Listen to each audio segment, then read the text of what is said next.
Hi, I'm back. I just about survived yesterday's filming, so we're ready to go on with day 5 and onward of Ethony's 31 Days of Tarot video challenge. So, here we go. What tarot decks are you looking forward to getting to know better in 2016? Well, my two sort of main faves, really, and I brought it up here today because I have several Rider-Waite-Smith decks. I know, but I love them. Anyway, but this is my absolute favorite one because, and let's find out. Oh, that's a nice one. I like the moon. Because this is the Rider & Company English edition that came out, and I'm just going to be looking at my camera here, very early in the 70s. I'm going to say 72, 73. And if you look right there, that significant part right there on the border, you will see no copyright date. None. I love that. I mean, short of getting a 1911 or 1912 or whatever, you know, this is it. So this is my baby. I have to say, obviously I got it used again. Look at the state of that. And really, if you'd seen these cards when I first got them, they were disgusting. They were actually sticky, and you could feel stuff on them. It was horrible. So I ended up taking one of those putty rubbers you get in the art supply stores and going over every single one of them to try and get the spots out. I think I've done a pretty good job. I'm actually looking for one that is maybe not quite so good, or I just couldn't get the grime out. So again, you know, whoever used this deck was a mucky pup. Let's just put it that way. So, but anyway, but I still love it. I still love it. And then I have another one. I have an early U.S. Games one. By early, I mean it was U.S. Games when it was still in New York before it went to Stamford, Connecticut. So again, that's another early 70s one. But that does have a copyright date on it. But at least in that instance, when it says 1970, that's probably actually right. So yeah, I want to get to know this deck more. This is it for me.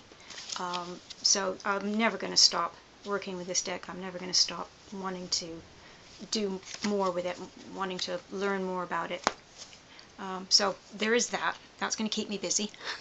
Well, it would keep me busy if I could stick to a deck for more than 5 minutes at a time. But the other one I want to get on with, was getting to know better. The other one I want to get to know better is the other one I mentioned yesterday, which is the Tarot Belby. I'll just show you the backs of that if you're not familiar with it. Isn't that pretty? I like that so much. And this is, I mean, what's that? What do we got there? That's the King of Cups. Look at those colors. Isn't that cool? But like I said, it is a Marseille type. So you've got, you know, that kind of thing to deal with. That looks like a cricket match. Anyway, we'll see. Ooh, I like that tower. Isn't that a good tower? Look at that.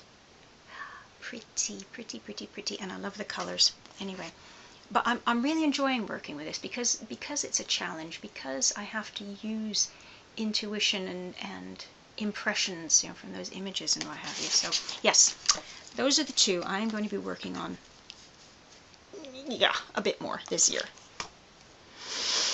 Oh God, don't hold me to that. Question number 6. Tell me about the time you gave your first tarot reading that you can remember. Okay. To be honest, I can't remember. I read for myself. I read for friends at school. I read, once I left school, I read for people I worked with. Not a lot, not seriously. Once in a blue moon, if I could be cajoled into doing it, because I'm a dyed-in-the-wool introvert. So I don't like putting myself out there like that. I'll, you know, study till the cows come home. I'll, you know, throw deck spreads for myself. I'll, you know, get really involved in it. But if somebody else comes up and says, "Oh, hey, can you do a reading for me?" I'm like, you know, just go away, leave me alone. But once in a while, you catch me in a good mood. And I think more so when I was younger. The older I get, the more I'm feeling like I just really don't go. Just leave me alone. Anyway, so why am I doing this? Who knows? We are curious creatures. But the first tarot reading I can really remember in any sort of detail is when I left my job in the States, when I was moving back to England, because despite the accent, long story, I am actually English. I grew up in Canada, 11 years there, lived in the States, worked in the States for a number of years. I lived there for 11 years, and I've been back here now for God, I don't know, too many years. I'm not even going to try and work it out right now.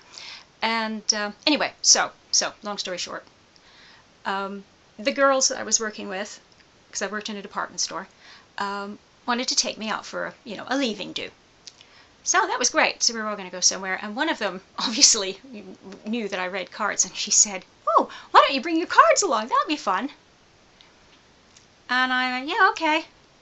So there was me and about, I don't know, 6, 7 other girls, and we ate and we had a drink or two, and then I proceeded to spend the next, I don't know how long, probably only about an hour and a half, maybe 2 hours tops, reading spread after spread after spread for these girls. It says, "Oh, what about this guy? What about that guy? What about this job? What about me moving to such and such?" And I was exhausted, absolutely exhausted. But I do remember, or not so much remember, but what I recall of that evening was that it wasn't actually all that bad. It went quite well, considering. Maybe it was the alcohol. Probably was the alcohol. But yeah, it was all right. I didn't get kind of stuck or flustered, and nobody kind of went, "What? That's rubbish." So yeah, no, I was quite pleased with that evening. But that is the most intense reading session I've ever had. I've never done anything like that since, and I hope I never have to do it again. Right, onward. How long have you been reading the tarot for? Do you feel you will ever stop? How can I put this? I have been dabbling, let's put it that way. I've been dabbling with tarot for about 40 years.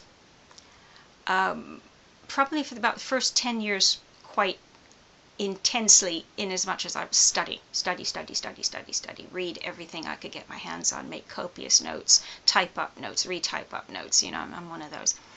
And then the next 10 years, it was not so much. I maybe read a bit more, not of the, here's the meanings, here's how you do it, here are the spreads. This was more the sort of esoteric,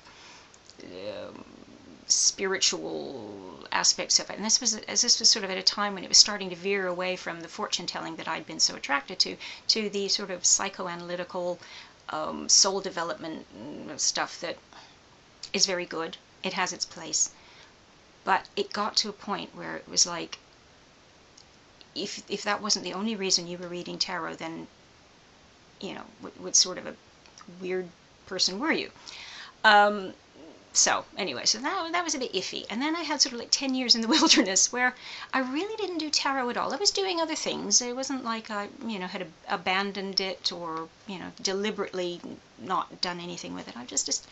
My life just wasn't going in that direction at that time. And I would dig the cards out from time to time, and, or pull out an old book and have a reread of it, something like that. I really didn't do very much.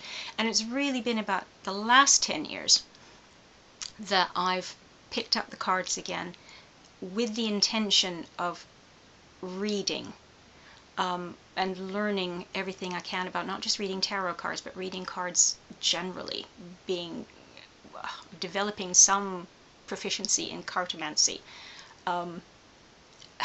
Yeah, so I can't really say I've been reading tarot, and I've never read professionally. There's a question coming up, because of course I've read ahead just to see what's happening. I have charged for a reading once, and it was a pittance. And I read occasionally for people, but I don't put myself out too much to do that, because it just makes me very, very nervous. I have to be in absolutely the right mindset to do that. I have to be well rested and calm, and that doesn't happen very often. So yeah, we lost the right. So yeah, so now I've been working with tarot, let's say, for 40 years. Do I think I'll ever stop? Well, at the moment, I don't think so. Because I absolutely love it, and it's almost an obsession at the moment. It's my big thing. It's my big hobby. It's my big pastime. But there was that time where I hardly touched it at all, where, you wouldn't have even known that I was interested in tarot. So, I can't say that I won't ever stop, but at the moment, I don't think so. And really, the way it's going for me now, I don't see any reason to ever stop. So, yeah, well, we'll see how it goes. See what happens tomorrow.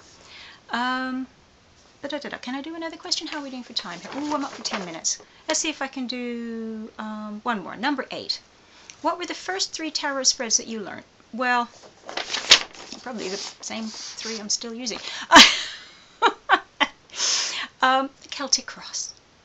That was basically it. Yeah, there were horoscope spreads and horseshoe spreads and this and that and the other, but I was like, ugh, no. I was happy enough with the Celtic Cross. There was enough meat in that to be getting on with.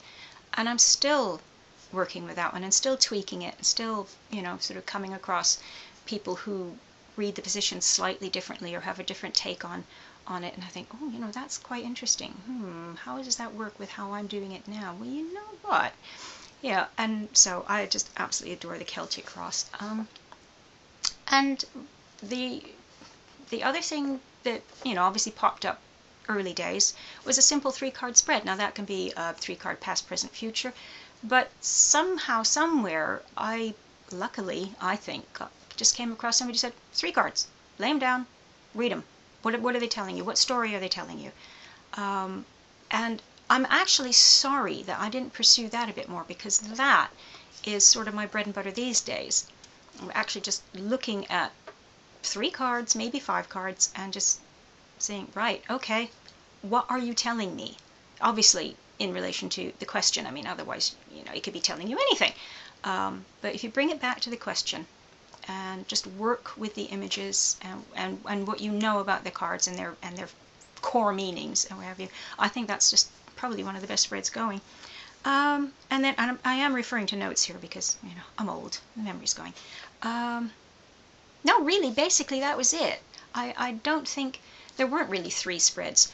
Funny enough, I dug out my old notes and there was one in there and I thought, oh yeah, I've been using that for ages. And when I looked at it, actually it was about 1997, I found that one. Like, oh, okay, no, I haven't been using that one that long, so that doesn't really count.